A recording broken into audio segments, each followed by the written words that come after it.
In verse 10, Jesus said to them, "Do not be afraid. Go and tell my brothers to go to Galilee." This showed that Jesus had forgiven them.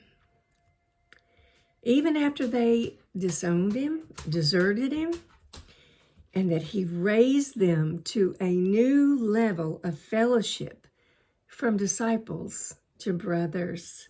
John 15:15.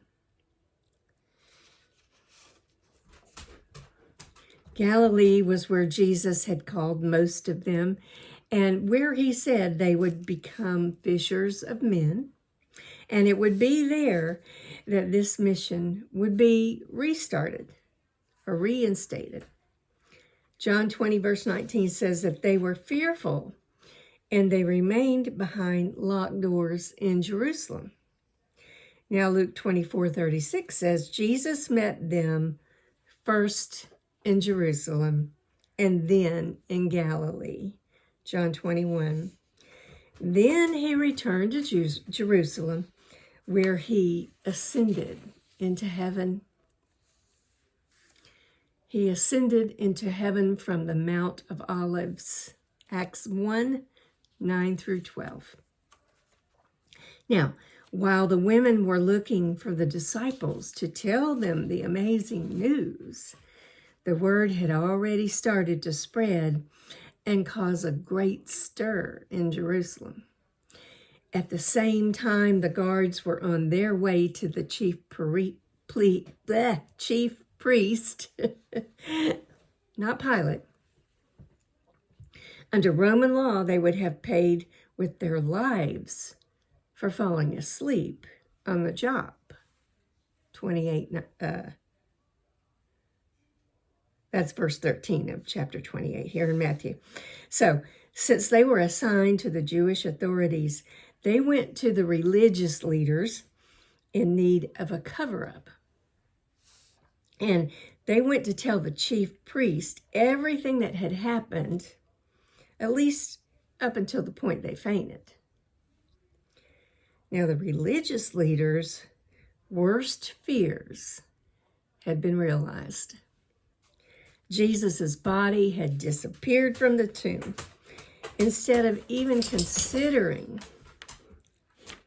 Jesus' claims to be true and that he was truly the Messiah raised from the dead, they devised a plan and paid a bribe to the soldiers in order to explain away what had happened, but they didn't think through the details. Why would Jesus' disciples, who already had run off on him, risk a return at night to a guarded, sealed tomb? And why would they do that in an effort to steal his body? That offense would certainly have cost them their lives. And why would they have taken time to unwrap the body and leave the garments, the grave clothes, behind? Why didn't they just take it with them? So, if this occurred while the guards were asleep, how could they possibly have known that the disciples came during the night and stole the body? Why didn't the religious leaders arrest the disciples in order to prosecute them? That story is just full of holes, and the guards would have to admit to negligence on their part.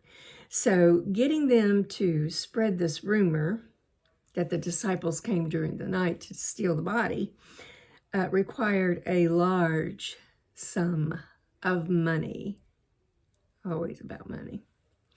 So if Pilate were to hear the story that the Jewish leaders promised to intervene for the guards and satisfy Pilate with the made-up rumor and keep the guards out of trouble. Considering the way they treated Judas, I'd have to wonder about their sincerity, wouldn't you? I'm not so sure that they would intervene.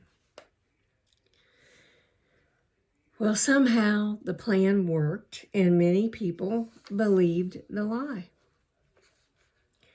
These were the religious leaders who had gotten false accusers to give false reports at Jesus' trial. They had to invent false charges of treason against Roman authority in order to obtain the death penalty for him.